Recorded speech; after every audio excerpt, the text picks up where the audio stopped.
Hello, ITAD practitioners. I am Nate Poynter, founder and CEO of Evercycle. For those that don't know me, I've spent about 12 years in the ITAD space, more specifically on IT hardware lifecycle management, ITAD, and device circularity. Most of my time problem solving for large enterprises struggling to put streamlined processes in place for device circularity, covering a vast variety of scenarios, industries, and scale. I've created the Evercycle platform as a culmination of that experience, tailored specifically for IT asset managers wanting a simple way to implement the same for their organizations. If you'd like to learn more, please reach out, of course, but that is not what this video is about. In this video, I want to walk through turning reactive ITAD fire drill projects into proactive device circularity programs that set you and your organization up for success. I am hoping that after this video, you'll be able to see a clearer path to less reconciling and trying to figure out what is going on or what went wrong with your device lifecycle project, but rather see the obtainable future where at any time you feel unable to say, here's what's going to happen, here's why, here's what is happening now, here's what has happened, and the ability to repeat with agility. I assume you're watching this because you are an IT asset management practitioner. You are most likely the person in your organization that is responsible for, well, your team's IT assets, right? Throughout their entire life cycle, end-to-end, cradle to grave, chain of custody, you know the buzzwords. Only those terms, along with end of life or IT asset disposal or even recycle in some cases, implies that's it for that device. See you later. Better go buy a new one. And sometimes that may need to be the case, but more and more it doesn't. And I know you're hearing more about extending the life of devices and getting value back. And of course, all the repetitive value props around certified data sanitization, responsible recycling. And yes, those are still just as important, just as valid as you've been hearing from everyone every day for years. And once you navigate the greenwashing and the ESG jargon, and you need to care about sustainability, and of course you do, right? But you're still left thinking, great, I totally agree. It's all important, but how exactly does one go about planning, communicating expectations, enabling end users, and so on with some data-supported confidence? What about the ability to actually take care of this in a way that maintains my sanity? So what does reactive versus proactive look like? Rather, what does it sound like, right? So reactive sounds a little bit more like, hey, we've discovered this problem. What do we do? Right? Or what happened? Or our needs changed, but our current vendor only does it this way. How do we start this all new process? Right? Do we look for other vendors? Do we see if our current one's going to change the way that they work? You feel a little bit stuck, and now you have to try to figure this out. It's probably pretty late. The last time we did this project, it went badly. So this time we need to start from scratch. That's a scary one, right? Similar to that regard is our process was dependent on our vendor's solution. Well, now they're gone or they changed. So now what do we do, right? And so there's a lot of reasons that, if ITAD or IT circularity is treated like a reactive project, that most of the time you're playing catch up or you're behind, right? But what does proactive sound like? Well, in comparison, we knew this would happen. Here's what we do. Or even better, here is what happens, right? Which implies there's some automation, some protocols in place, something more systematic, which I love to talk about, but probably don't have time today, but feel free to reach out. How about this one? I confidently set and communicate expectations with buy-in from all stakeholders, and I'm able to govern accountability. This is something that I think might sound like a dream to some people, right? To actually get buy-in from all the stakeholders, including internal and external, and to be able to actually govern the accountability, again, both internal and external. Our IT ecosystem evolves, so I am prepared to stay agile with tools that give me the leverage to control how vendors serve me. I know a lot of times that organizations feel like if they're going to attempt to facilitate, say, a device recovery project, and they picked a vendor, they feel a little bit dependent on what that vendor is going to do or what they want to do. And it seems like, due to the fact that your organization is responsible for these devices. They own them, they purchase them. It's their data that's on them.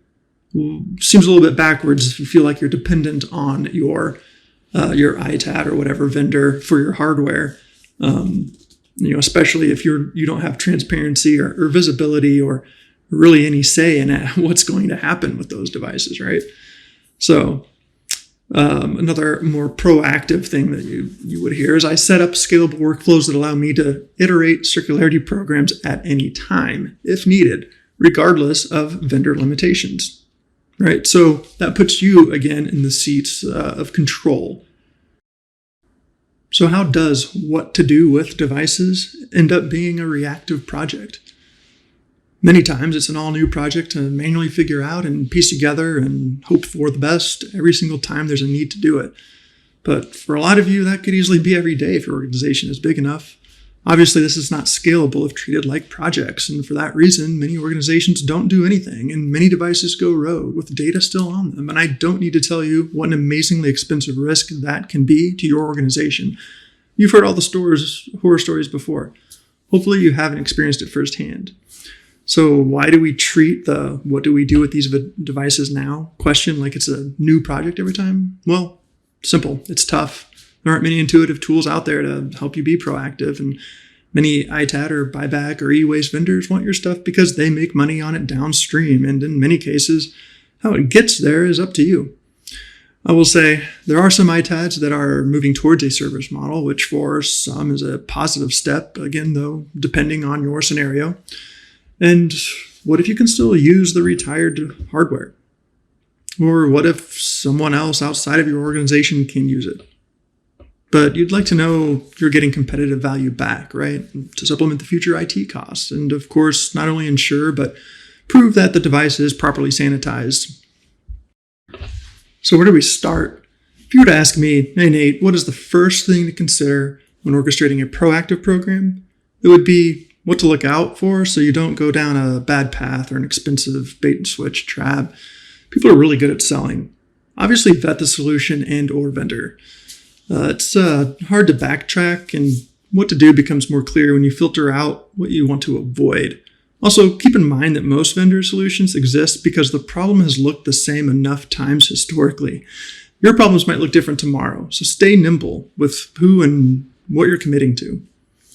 Look out for the big solution providers that market their services and systems that solve for things like automating lifecycle management before you are sold on a dreamy outcome. Make sure the solution actually enables you for that outcome. By the time many of them get you sold and you then find out that implementation or integration, third-party support, and customization all piles on top, all additional costs, and you're way out of budget, and you still don't have an actual program in place yet. Fortunately for some of you, that might sound kind of familiar. Hopefully you can avoid it in the future. Say the large vendor gets away with milking you for implementation and consultation to finally allow you to use their service a year later, only to wake up and realize your organization's needs have changed. Now what? Just do it again? So the gaps that make all of this so painfully manual are not so obvious unless you have lived through it. And tools like MDMs and data eraser software, ServiceNow, those are great tools. But what is commonly missing is governance, accountability, and monitoring of the physical devices that hold the sensitive data, not only within your organization, but as they pass through the hands of vendors outside of your organization as well. Who is touching a device you are responsible for, when and why, then having a recorded log. The touch points are very important. And the touch points are areas where, if it's human, there can be obviously prone to human error, and that can be some risk as well. Again, there is nifty MDM software out there, but you still have to vet the downstream vendors. Find your own, fill in the gaps such as logistics and communication with your teams, finding and connecting the data, be able to present it in a way that makes sense to stakeholders. The smoke clears and you realize I just paid for more manual work and even more to reconcile. A lot of what I am talking about is useful when considering any IT hardware lifecycle service, vendor, or program, whether it be kitting, deployment, break fix, seed stock, replacement, refresh, decommission, redeploy, remarket, recycle. For sake of example, I'll pick on ITAD. I want to promote that our industry, especially when it comes to the devices themselves, endpoint hardware, tablets, laptops, workstations, phones, that our mindset is circularity rather than disposal. And I don't mean just at an industry level, but even at an organization level. This means all of those lifecycle events, break, fix, refresh, deploy, recycle, need to flow in harmony together. And that shift is happening, and that's wonderful. But again, many IT asset managers are left thinking, hey, it sounds great. How even more complex of a responsibility do I have now that I need to make decisions on what to do with the hardware in a circular effort? How do I plan intelligently, vet vendors, report results? Should I repair, remarket, recycle, replace again? So my advice on picking your solution stack, pick tools that allow you to stay agile. As you know, this is a very dynamic and ever-evolving industry. Vendors, tools, regulation, best practices, compliance standards, the hardware, the software, the way our teams work. These things are guaranteed to change. If a solution takes 6 months to implement, how long will it take or how much will it cost for it to make a change and adapt as your organization evolves? So test the solution out, including support. When do they respond? Can they actually help? Is it solution-based support? Make sure it can scale and consider the pitfalls.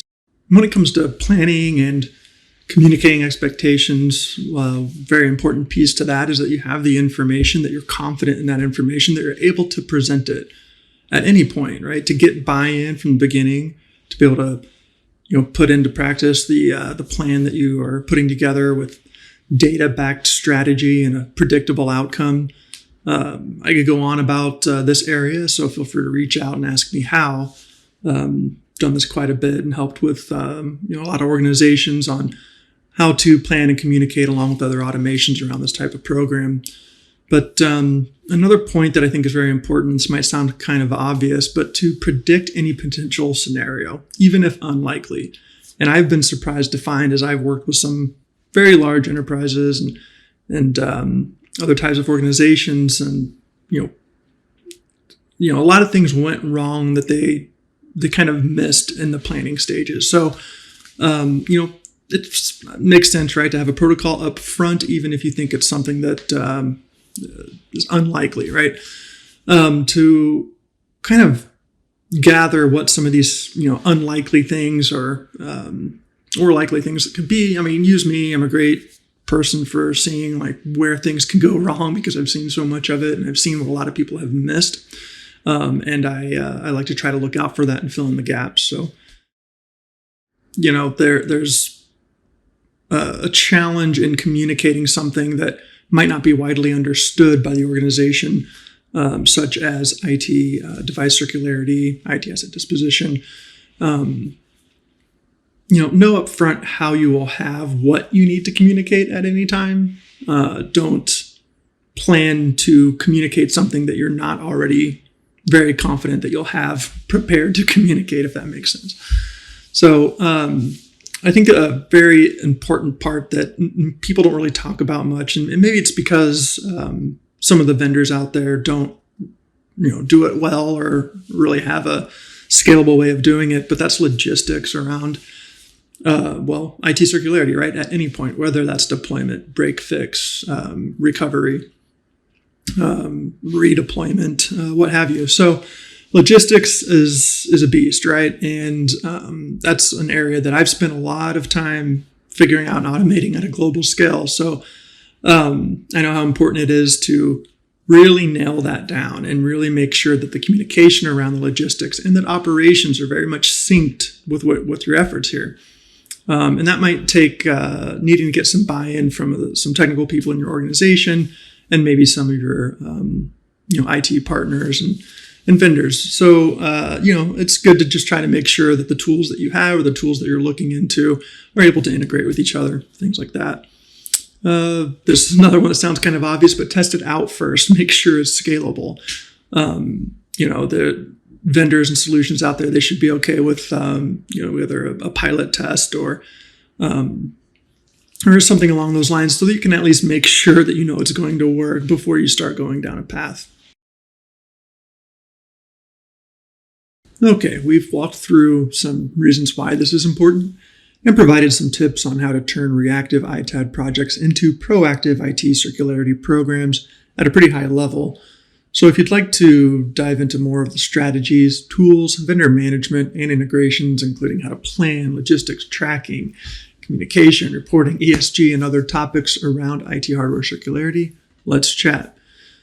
Yes, the Evercycle platform is purpose-built for exactly this reason, and I love to show it off, but seriously, please reach out if you would like to chat about how to accomplish this and set you and your organization up for success, or really any questions you think I might be able to help with.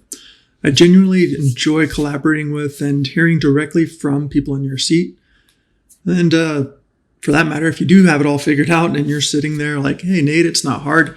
I have this perfect automated solution that does it all great already. Definitely reach out. I would love to hear more about what is working well. Thanks for watching.